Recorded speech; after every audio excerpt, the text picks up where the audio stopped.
Hello बच्चों, let's see the question. So the question is given as two statements. Statement one हमारे पास क्या है? Molality and mole fraction are not affected by temperature. और statement two है molality having formula W by G to gross molecular mass into 1 by B, where B is the mass of solvent in kg. तो चलिए सबसे पहले देखते हैं इस question का कॉन्सेप्ट क्या है और इसमें हमको करना क्या है.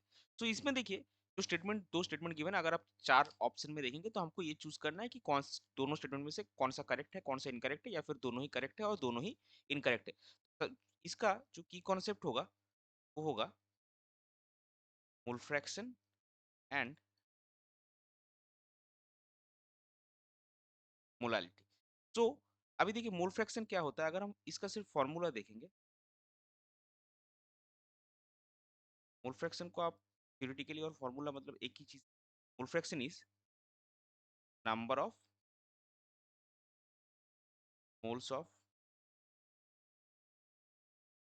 component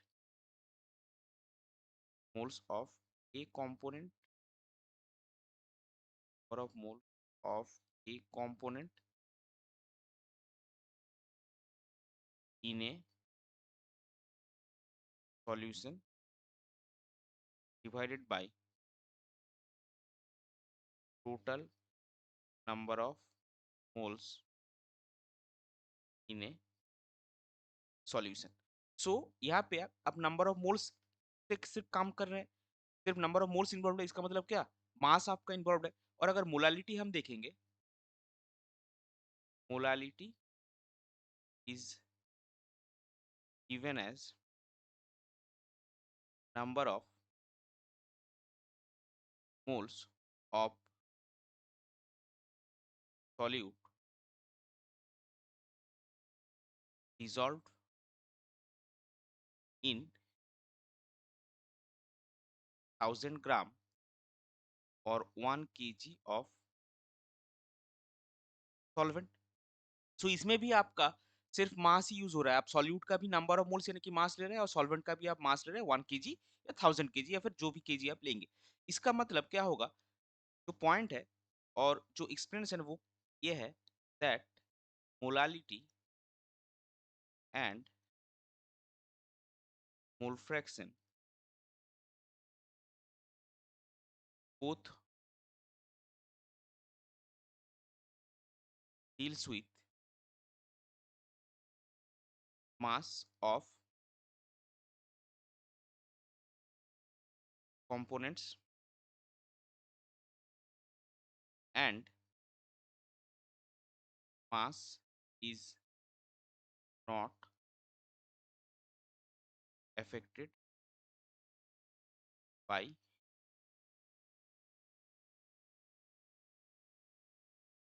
temperature. तो अगर ये टेम्परेचर से इफेक्टेड नहीं होगा तो ऑब्वियसली मोल फ्रैक्शन और मोलारिटी जो है वो भी टेम्परेचर से इफेक्टेड नहीं होगा. Hence mole fraction and molarity are also not affected by temperature. तो स्टेटमेंट पहला जो स्टेटमेंट है वो आपका करेक्ट हो गया. दूसरे में अभी देखिए मोलालिटी का फॉर्मूला हमको निकालना है. Suppose W gram of solute is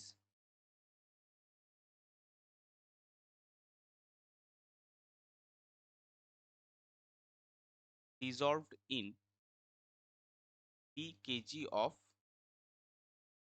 solvent. तो number of moles of solute क्या होगा? Therefore number of moles of solute आपका होगा W बाई G यहाँ पे G आपका क्या है? G जो है वो आपका gross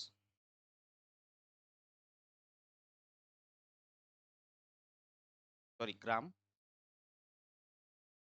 molecular mass.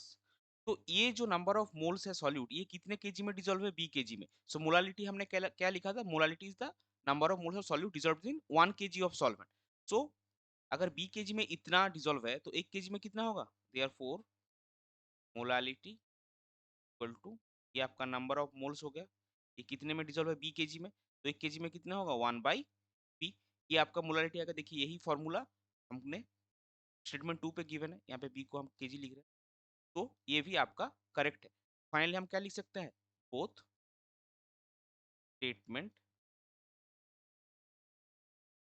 1 and 2 are correct, जो कि गिवन ऑप्शन में से, देखिए ऑप्शन 1 में है, सो इस पर्टिकुलर क्वेश्चन के लिए आपका करेक्ट फाइनल आंसर हो जाएगा option 1, that is both statement 1 and 2 are correct. I hope you understood it well. Best of luck. Thank you.